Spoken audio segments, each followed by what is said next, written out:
Francis. Tous les musulmans ont peur, monsieur Mélenchon.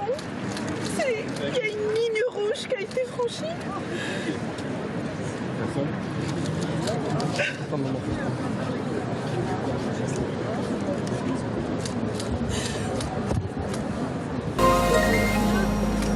Et le César du meilleur acteur est attribué à...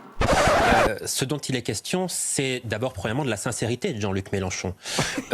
Moi, j'estime que la sincérité de Jean-Luc Mélenchon, elle peut légitimement être questionnée quand on sait, mais qu'il a été capable de changer d'avis sur tous les sujets.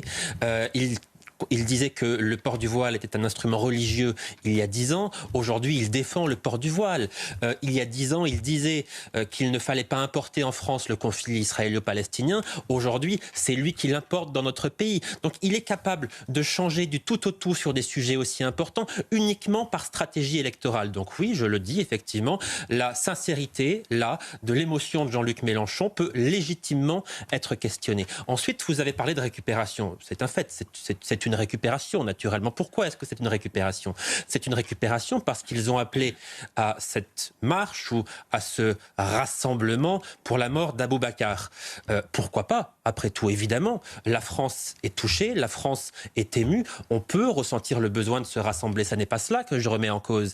Mais pourquoi n'a-t-il pas appelé à un rassemblement pour la mort de la petite Lola, pour la mort de la petite Philippine, pour l'assassinat abject du père Hamel ? Pourquoi, à ce moment-là, n'a-t-il pas pleuré ? Pourquoi n'a-t-il pas demandé à ses soutiens de se rassembler pour protester contre cela ? Il avait d'ailleurs accusé faire d'autres part partis de son politiques de le émotion. faire. Non seulement il ne l'a pas fait, mais il n'a pas eu de mots assez durs. Il n'a pas eu suffisamment d'insultes pour accuser ceux qui ont organisé un rassemblement pour la petite Lola, qu'il accusait justement de récupération. Là, ça ne les dérange pas, manifestement. Donc, encore une fois, Jean-Luc Mélenchon n'a plus aucune crédibilité parce qu'il est capable de dire tout et son contraire, de se comporter d'une manière un jour et le lendemain en fonction de la victime. Moi, j'aurais envie de poser une question à Jean-Luc Mélenchon. Est-ce que la vie d'Abou Bakar vaut plus que celle de la petite Lola ou celle de la petite Philippine ?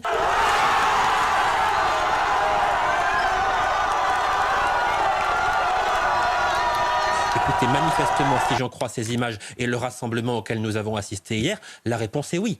La France insoumise cautionne dans le fond cette stratégie des islamistes qui veulent se donner le rôle de martyrs afin de pouvoir se prévaloir d'une légitime défense. Et ceci, toute cette stratégie qui est, alors au-delà naturellement de ce meurtre ignoble et indéfendable qui s'est passé au cœur d'un lieu de culte, ça naturellement, cette indignation est bien compréhensible.